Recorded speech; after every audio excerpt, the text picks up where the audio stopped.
nous regardons, c'est parce que l'épouse, il y a une dernière brebis qui n'est pas encore entrée. Et frère, on dit, si la dernière brebis arrive, c'est fini. On ferme les portes, on ferme la Bible et on passe pour reposer, nous rejoindre notre Seigneur. Nous attendons la dernière brebis là. La victoire est là. Sauf qu'il y a des principes pour te donner, pour te couronner. Les principes pour te couronner, tu dois mériter. Écoutez, Dieu, il était tout omnipotent. Il pouvait dire, comme Adam est tombé dans le péché, moi je les rachète, c'est pas comme ça. Mais il a dit non, il y a une processus, il y a des processus à faire. Il y a des principes, c'est-à-dire, je dois descendre, être un proche parent. La loi de la rédemption. Je dois être fort riche, un proche parent, et aller mourir, donner ma vie, et puis retourner, prendre la couronne, mettre sur ma tête. Tu es victorieux. Amen. Tu es le possesseur de tout. Tu es tout le temps, tu es le champion, c'est toi. Dans ta vie, il y a beaucoup d'ennemis qui sont partout.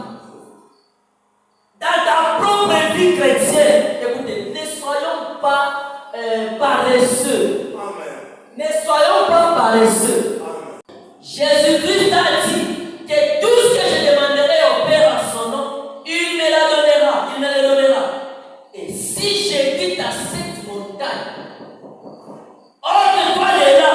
Et si je n'écoute pas à mon cœur, mais crois que ce que je demande, oui, je dis, arriverai, ce que j'ai dit me sera accordé. Lâchez ça, le met en branle. Non, ça ne met pas en branle, ça le met en fuite. Quand tu es devant le diable, maintenant tu prends l'autorité des Écritures, l'autorité de la parole. Toi, Satan, tu viens m'affliger cette mauvaise vie.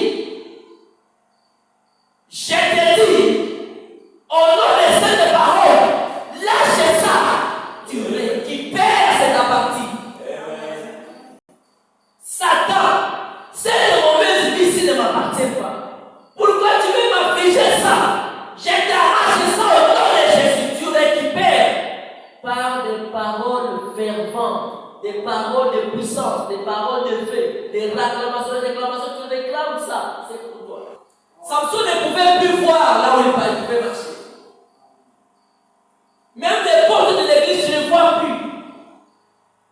La vie chrétienne, tu ne vois plus. Faire quelque chose de bien, tu ne vois plus. Donc, tu n'as plus de pouvoir sur toi-même. Il y a quelqu'un qui est en train de te diriger, de t'ordonner, de te dire tout ce que tu dois faire. Tu as perdu beaucoup de temps dans la vie du péché. Tu as perdu beaucoup de temps dans la pauvreté. Tu as perdu beaucoup de temps dans les échecs. Tu as perdu beaucoup de temps dans la bassesse.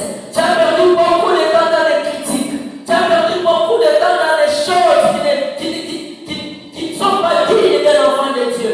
Mais laisse-moi te dire ce matin, il y a une possibilité. Frère Branham dit dans le message, encore une fois, quand Samson a levé ses orbites au ciel, les larmes ont coulé au gaz.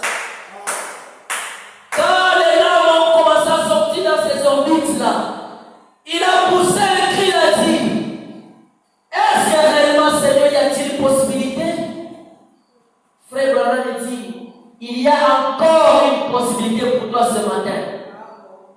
Il y a encore une possibilité pour toi ce matin. Mais laisse-moi te dire, comme Job, je sais que mon Rédempteur est vivant. Tu es devenu sans sens. Les gens ont tout embrouillé dans ta vie. Les gens ont tout arraché.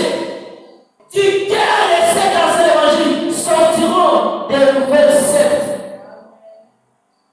Et des branches sortiront.